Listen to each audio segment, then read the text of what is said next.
পাকিস্তানের বিপক্ষে প্রথম ওয়ানডেতে মুখোমুখি হবে বাংলাদেশ দল।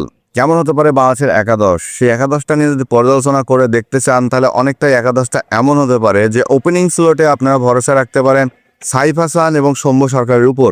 কেন এবং কি কারণে? গত ম্যাচে যখন ওয়েস্ট ইন্ডিজের সাথে লাস্ট ওডিআইতে বাংলাদেশ মিরপুরে খেলেছিল, সেখানে কিন্তু সৌম্য সরকার এবং সাইফ হাসান একটা বিধ্বংসী ইনিংস খেলছিল।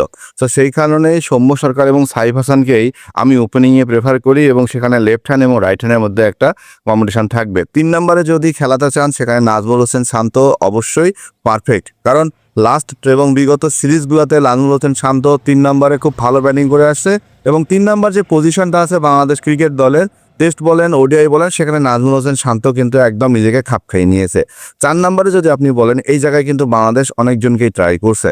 একবার ইমনকে ট্রাই করছে, একবার আপনার হৃদয়কে ট্রাই করা হয়েছে, কিন্তু 4 নম্বর পজিশনের জন্য মুশফিকুর রহিমের পর আর কোনো ব্যাটার আমরা তেমনভাবে খুঁজে পাইনি। তো সেই জায়গাটাতে আমরা 4 নম্বর পজিশনটাতে লিটন কুমার দাসকে এবার নতুন একটা ভূমিকায় দেখব।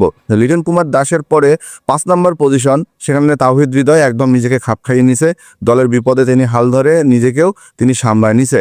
এবং 6 নম্বর পজিশন, মেন পজিশন, যে পজিশনটা ছিল মাহমুদুল্লাহ রিয়াদের পজিশন, যেখানে আমরা জাকের আলীকে ট্রাই করলাম, শামীম হোসেন পাটোয়ারিকে ট্রাই করলাম, কিন্তু সবাই ব্যর্থ।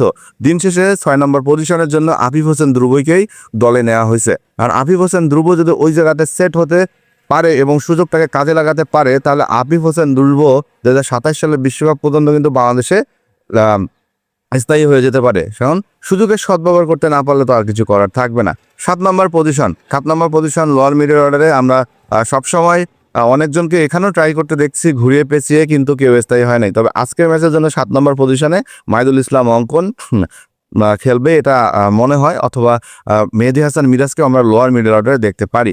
সেই সাথে মেহেদী হাসান মিরাজ যেহেতু দলের অধিনায়ক, তিনি খেলবেই। হ্যাঁ, মুশফিক, এখানে যদি আপনারা পেসারের দিকে তাকান, তাহলে অবশ্যই তাসকিন, মুস্তাফিজ এবং নাহিদ রানা 3 জন খেলবে, এবং স্পিনারের দিকে যদি তাকান, সেক্ষেত্রে মেহেদী হাসান মিরাজ তো অলরাউন্ডার হিসেবে থাকবে এবং রিশাদ হোসেন থাকবে।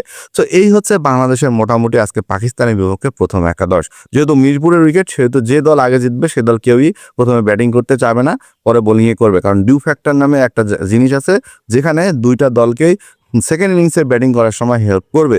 তারপরেও মিরপুর যেহেতু আনপ্রেডিক্টেবল উইকেট, সেখানে কে জিতবে কে হারবে এটা বলা যায় না। তবে হ্যাঁ, এই মিরপুরে যেহেতু খেলা, সেহেতু অবশ্যই খেলার মোড় ঘুরাই দেবে ব্যাটাররা, বোলারদের উপর কোনো কারণ নাই।